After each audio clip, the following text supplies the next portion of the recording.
슈타트라는 곳을 한번 소개를 해볼게요. 클래식 슈타트는 그 프랑크푸르트 외곽에 있어요. 그 대중교통으로 갈 수 없는 동네고, 저는 여기 갈 때 처음에는 택시를 타고 갔어요. 택시를 타고 가고 그 다음에도 택시를 타고 나왔는데 택시 잡기도 쉽지 않아요. 들어가는 건 문제가 안 되는데 나올 때, 예, 워낙 외진 지역에 있는 곳인데, 여기는 이제 클래식카 전문 단지예요. 예, 그래서 뭐 매매부터 시작해서 복원, 그다음에 보관까지 하는 공간인데, 맥라렌 서부 독일 메인 워크샵이 있는 곳으로도 유명하고, 원래는 이 건물 자체가 벽돌 공장이었다고 하더라고요. 그래서 이 벽돌 공장이 더 이상 생산성이 떨어지면서 문을 닫으면서 이거를 클래식카 전문 단지로 리모델링을 해서 지금 이제 운영을 하고 있다고 해요. 뭐 아까 말씀드렸다시피 부품, 정비, 보관, 매매, 이벤트 같은 것들도 엄청나게 많이 하고, 여기 가면은 또 재밌는 게 뭐냐면 단순히 매매만 하는 게 아니라 그 자동차 장인들을 볼 수 있어요. 뭐 가죽 공방이라든가 아니면은 클래식카 관련된 소품을 파는 곳이라든가 아니면 차를 정비하는 워크숍이라든가 이런 거를 한 번에 다 볼 수 있거든요. 그래서 여기도 한번 이제 프랑크푸르트에 가실 일이 있으시면은 한번 둘러보시는 것도 좋을 것 같습니다. 자, 건물이 이제 이렇게 생겼어요. 되게 이쁘게 생겼죠. 네, 4층 건물인데 굉장히 고풍스럽고, 참고로 제가 처음 갔을 때 맥라렌 P1이 바깥에서 비를 맞고 있더라고요. 나온 지도 얼마 안 된 차인데. 예. 그 정도로 이 안에 들어가 있는 차들이 뭐 좋은 차들도 많고 굉장히 대단한 차들도 많다고 합니다. 여기는 상시로 이 안에 이제 보관되어 있는 차들이 약 한 300대 정도 된다고 얘기를 해요. 근데 대부분이 그 중에 한 60% 정도가 스토리지 서비스를 이용하는 차고, 그러니까 보관을 이용을 한 차들이고, 나머지 이제 40% 정도가 이제 매매를 위해서 매매상, 그러니까 딜러들이 갖고 있는 차들인데, 그 차들을 보는데 아무런 제한이 없어요. 웬만해서는. 네. 뭐 유리벽에다 넣어놓거나 바리케이트 같은 거는 간략하게 쳐놓긴 했는데, 내가 원할 경우에는 그 딜러에 들어가서 나 이 차 좀 보고 싶은데 좀 보여줘 라고 얘기를 하면은 다 보여줍니다. 네. 그리고 여기가 재밌는 게 뭐냐면은 귀한 차들도 많은데 여기서 스토리지 서비스를 아무나 돈만 있다고 이용을 할 수 있는 게 아니라고 해요.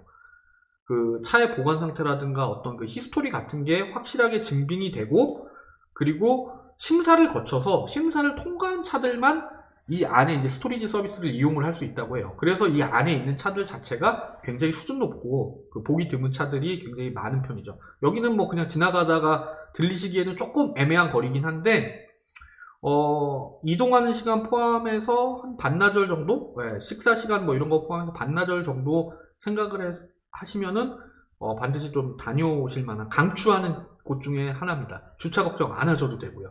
그리고 가는 길도 되게 예뻐요. 주택가 이렇게 막 지나서 그 독일 마을들 막 이렇게 지나가는데 굉장히 정돈도 잘 돼 있고, 그 영화에서 나오는 그 간이 기차역 같은 거, 그런 것도 있고, 그래서 아마 가시는 길 자체도 아마 재밌게 보실 수 있을 것 같습니다.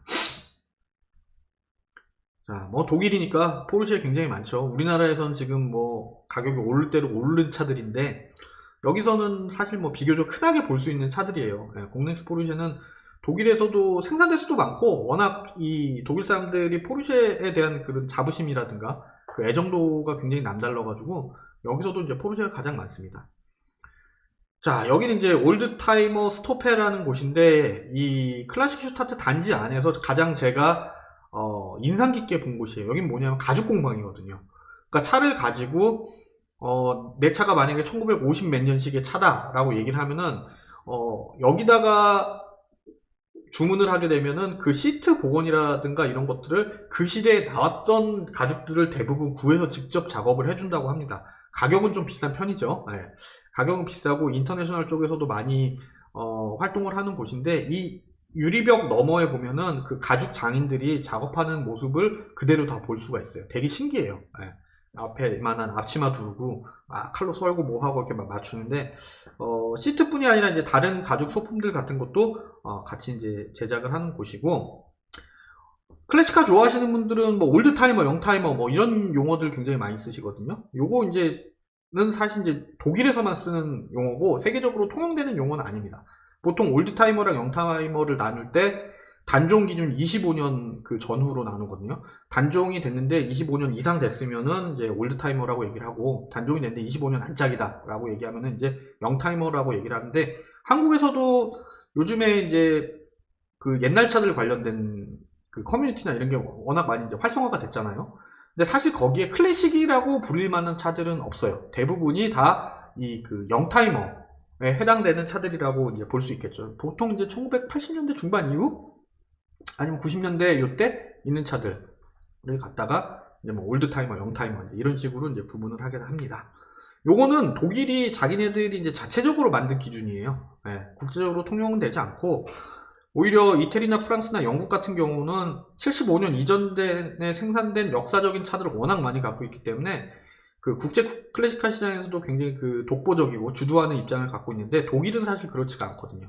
그래서 독일은 자체적으로 자기네들 기준을 만들어서 그 안에서 어떤 그 하나의 이제 산업이 됐죠. 산업이 돼서 그 안에서 이제 굴러가는 그 시스템을 지금 채택을 하고 있습니다.